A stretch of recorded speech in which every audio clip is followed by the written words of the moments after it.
உள்ளூராட்சி மன்றங்களின் அதிகாரத்தையும் தேசிய மக்கள் சக்திக்கு பெற்றுத்தர வேண்டும். ஜனாதிபதி அனுரகுமார திசாநாயக்க கோரிக்கை என்பது இன்றைய வீரகேசரி பத்திரிகையினுடைய செய்தியாக இடம்பெடுத்திருப்பதை நாங்கள் காணக்கூடியதாக இருக்கிறது. நாடு நல்லதொரு எதிர்காலத்துக்கு வழிவகுக்கும் என்ற நம்பிக்கை ஏற்படுத்தக்கூடிய அரசியல் பொருளாதார ஸ்திரத்தன்மையை நாம் உருவாக்கியுள்ளோம். அரசாங்கம் என்பது என்னவென்பதை பிரஜைகளுக்கு நாட்டில் நாம் முன்னுதாரணமாக காட்டி வருகின்றோம். எமக்கு நாட்டு மக்களோடு மாத்திரமே தொடர்பு உள்ளது. எனவே இந்த அரிய சந்தர்ப்பத்தை மக்கள் மீண்டும் தவறவிட மாட்டார்கள் என்று ஜனாதிபதி அனுரகுமார திசாநாயக்க தெரிவித்திருக்கிறார். இந்த நாட்டை கட்டியெழுப்ப அவசியமான பொறிமுறையை நாம் வலுப்படுத்த வேண்டும். நாட்டை முன்னோக்கி நகர்த்தும் இந்த வேலை திட்டத்தை தொடர்ந்து முன்னெடுத்து செல்ல உள்ளூராட்சி மன்றங்களில் அதிகாரத்தையும் தேசிய மக்கள் சக்தி அரசாங்கத்துக்கு பெற்றுத்தர வேண்டும் என ஜனாதிபதி அனுரகுமார் திசாநாயக்க வலியுறுத்தியிருக்கின்றார். தேசிய மக்கள் சக்தியின் வெற்றி நமதே ஊர் எமதே எனும் வெற்றிகரமான மக்கள் பேரணி தொடர் நேற்று சனிக்கிழமை வெளியத்த பிரதேச சபை மைதானத்தில் ஜனாதிபதி அனுரகுமார் திசாநாயக்க தலைமையில் இடம்பெற்றது. இதன் போதே ஜனாதிபதி இந்த விடயங்களை சுட்டிக்காட்டியிருக்கிறார். மேலும் பல விடயங்களை ஜனாதிபதி குறிப்பிட்டார். அரசியலிலும் பொருளாதாரத்திலும் திருப்பத்தை ஏற்படுத்த நாட்டு மக்கள் புதிய அரசாங்கம் ஒன்றை தோற்றுவித்தார்கள். ஆனால் அரசாங்கத்துக்கு எதிராக ஒரு சில குழுக்கள் விமர்சனங்களை முன்வைத்துக் கொண்டிருக்கின்றன. ஆனால் அந்த தரப்பினர் இங்குள்ள கிராமங்களுக்கு வருகை தருகின்றார்களா? இல்லை. அவர்கள் எங்கிருக்கிறார்கள்? தொலைக்காட்சியின் முன்னால் அமர்ந்து கொண்டு உரையாற்றிக் கொண்டிருக்கிறார்கள். விவசாய அமைப்புகளின் தலைவர்களும் அதில் இருக்கிறார்கள். ஆனால் அவர்கள் விவசாய நிலங்களில் இறங்குவதில்லை. அரசியல்வாதிகள் தமது வாழ்நாளில் இவ்வாறான மோசமாக தோல்வியை சந்திப்பார்கள் என்று சற்றும் எதிர்பார்த்திருக்க மாட்டார்கள். அதன் வெளிப்பாடு தற்போது வேதனையாகவும் கோபமாகவும் வெளிப்பட்டுக் கொண்டிருக்கின்றன. அவர்கள் தொலைக்காட்சியில் இந்தளவு புலம்புகிறார்கள் என்றால் வீட்டில் தனிமையில் இருக்கும்போது அவர்கள் நிலைமை எவ்வாறு இருக்கும் என நான் நினைத்து பார்த்ததுண்டு. ஆனால் அரசாங்கம் என்பது என்னவென இந்நாட்டில் உள்ள பிரஜைகளுக்கு நாம் முன்னுதாரணம் காட்டி வருகின்றோம். எனவே இந்த அரிய சந்தர்ப்பத்தை மக்கள் மீண்டும் தவறவிட மாட்டார்கள். நாம் பாரிய மாற்றங்களை ஏற்படுத்தி கொண்டு வருகின்றோம். இதற்கு முன்னர் எமது நாட்டின் அரசியலில் என்ன நடந்துள்ளது? ஊழல் மோசடி இருந்ததாகவே காணப்பட்டது. ஆனால் பல தசாப்தங்களுக்கு பின்னர் இந்த நாட்டில் ஊழல் மோசடி இல்லாத மக்கள் சார்பான அரசாங்கம் ஒன்று தோற்றுவிக்கப்பட்டிருக்கிறது.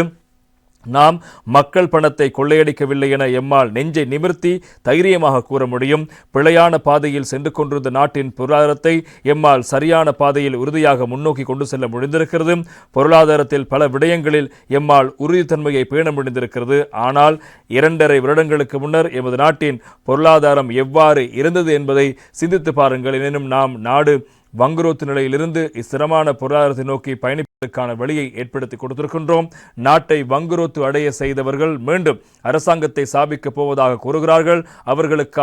அவர்கள் கனவு காண முடியும். ஆனால் அவை ஒருபோது நடக்கப் போவதில்லை. சிறந்த தொழில் வாண்மை மிகுந்த அரசு ஊழியர்கள் நாட்டை விட்டு செல்லும் நிலைமை காணப்படுகிறது. நல்லதொரு தொழில் இயலுமை மிக்கவரை அரசு சேவைக்குள் உள்வாங்க முடியாத நிலைமை காணப்படுகிறது. நாம் வினைத்திறனான அரசு சேவை ஒன்றினையே எதிர்பார்க்கின்றோம். அரசு சேவையின் சம்பளம் மிக குறைவான மட்டத்தில் இருந்தது. அதனால் நாம் இந்த நெருக்கடிக்கு மத்தியிலும் அரசு ஊழியர்களின் அடிப்படை சம்பளத்தில் நல்லதொரு அதிகரிப்பை செய்ய வேண்டும் என நினைத்தோம். அதனை செய்திருக்கின்றோம். தொழில் வழங்கும் கொள்கை ஒன்றை தயாரித்திருக்கின்றோம். தற்போது உயர் மட்டத்தில் பெரிய நெருக்கடி இல்லை. வெற்றிடங்களுக்கு ஆட்சேர்ப்பு செய்ய நாங்கள் தீர்மானித்திருக்கின்றோம். ஆனால் மீண்டும் கூட்டமாக அரசாங்கத்திற்கு உள்வாங்க போவதில்லை. நாட்டின் உற்பத்திகளை ஊக்குவிப்பதற்காகவும் பொதுமக்களின் வாழ்க்கையை பாதுகாப்பதற்கும் அவசியமான நிவாரணங்களை வழங்க வேண்டும். அதன்படி நாம் வரும்போது ஒரு ஏக்கருக்கான உரத்திற்கு வழங்கப்பட்ட 15,000 ரூபாவை 25,000 ரூபாவாக அதிகரித்தோம். அமைச்சரவையில் வயல்களில் வளர்க்கப்படும் மேலதிக பயிர்களுக்கு 15,000 நிவாரணத்தை வழங்குவதாக தீர்மானித்தோம். இதற்கு முன்னதாக வயல் விளைச்சல்களுக்கு மாத்திரமே வழங்கப்பட்டது.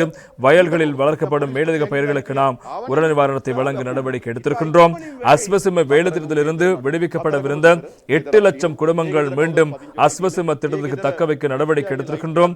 சிறுநீரக நோயாளர்களுக்கு மாதாந்த கொடுப்பனவு வழங்கியிருக்கின்றோம். நாங்கள் ஓய்வூதிய தொகையை 3,000 ரூபாவினால் அதிகரித்தோம். மகாபோல 5,000 ரூபாய் கொடுப்பனவை 7,500 ரூபாவாக அதிகரித்திருக்கின்றோம். புலமை பரிசில் கொடுப்பனவை 6,500 ரூபாவாக அதிகரித்திருக்கின்றோம். அதே போல் ஆதரவற்ற பிள்ளைகளுக்கு 5,000 ரூபாய் கொடுப்பனவு வழங்கும் மாதாந்தம் 3,000 ரூபாய் அவர்களின் நிலையான கணக்கில் வைப்பு செய்யவும் நாங்கள் தீர்மானித்திருக்கின்றோம்.